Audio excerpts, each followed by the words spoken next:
Joshua versus Povetkin. We're going to get into the fight real quick. Not break it down too technically because I don't think we have to. And we'll get into some betting odds where I find some value if you're going to bet on this fight.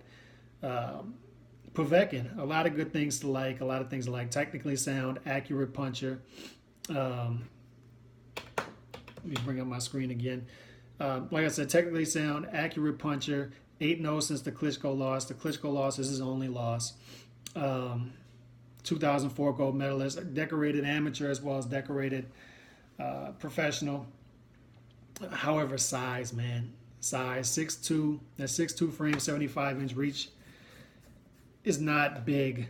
In fact, it's small for today's heavyweight, especially when it comes to the top heavyweights out there.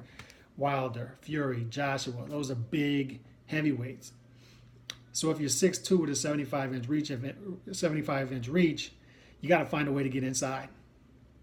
If you can get inside, then that's fine. However, when it comes to the three big heavyweights, Fury, Wilder, Joshua, I think he'd have the most problems with Fury because Fury knows how to use that size and move on the outside. Wilder, I think he'd probably have the most success against stylistically because Wilder gives up his reach. Joshua is somewhere in between that. You know, Joshua will give up his reach sometimes, but for the most part uses it well. It's just tough for me to envision Povetkin winning this fight on the cards at Wembley. In order to do that, his team has to be telling him, hey, we got to win 8 or 9 rounds to have a shot at winning on the cards. 6 or 7 rounds might not do it against Joshua at Wembley. I have nothing to back that up on because Joshua hasn't gone rounds too often, or only once in his last fight against Parker, which he looked flat in. He did not look good against Parker. So that's why I'm interested in this fight mostly is what Joshua are we going to get? Are we going to get a continuation of what we saw against Parker? Then he may be in trouble. But if we get the Joshua before that, where he didn't look flat, where this will be a good indicator of where Joshua's at in his career. Is he more of the Joshua that we saw against Parker, or is he more of the Joshua that the Joshua hype men and the Joshua fanatics tell us he's the best heavyweight in a long time, he's technically sound, he can break guys down methodically, he's just a problem in the heavyweight division? We'll see. Or is it somewhere in between that? I just don't see Povetkin being able to score. He's not going to knock out Joshua. And I don't see him being able to continuously or consistently put together rounds to where he can beat Joshua on the cards. However, will Joshua be able to knock Povetkin out? I have my doubts, or stop him. I have my doubts as far as that goes as well. If you're a betting man, Joshua is a minus 1250 favorite. There's just no value in that. You have to bet $1,250 to win 100. There's no value in placing that bet. You can bet 100 on Povetkin to win 750, but what are the odds of Povetkin winning when the odds of him getting a knockout are slim, and then the odds of him winning the fight on the scorecards at Wembley are slim as well? So you look for value elsewhere. You look at rounds. What rounds do you think they're going to stop him in? An interesting bet would be Anthony Joshua to win by decision. That's plus 385. There's a lot of value in that. You bet 100, you win $385.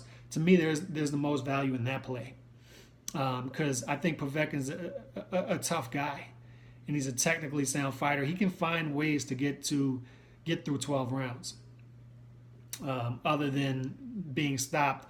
And if you think Josh was going to win on stoppage, there's value in some of those as well. You could place a bet where you think Josh was going to win between rounds 4 and 6, plus 285. You think Josh was going to win between 7 and 9, plus 285. You can even hedge your bet and bet both of those. And if you win one of them, you win 285. If you bet 100 each, then you would lose the 100 on the other one, but you're still up at 185. So there's value there. There's value, I think, in Anthony Joshua somewhere between 4 and 6 or 7 and 9, or Anthony Joshua on the scorecards.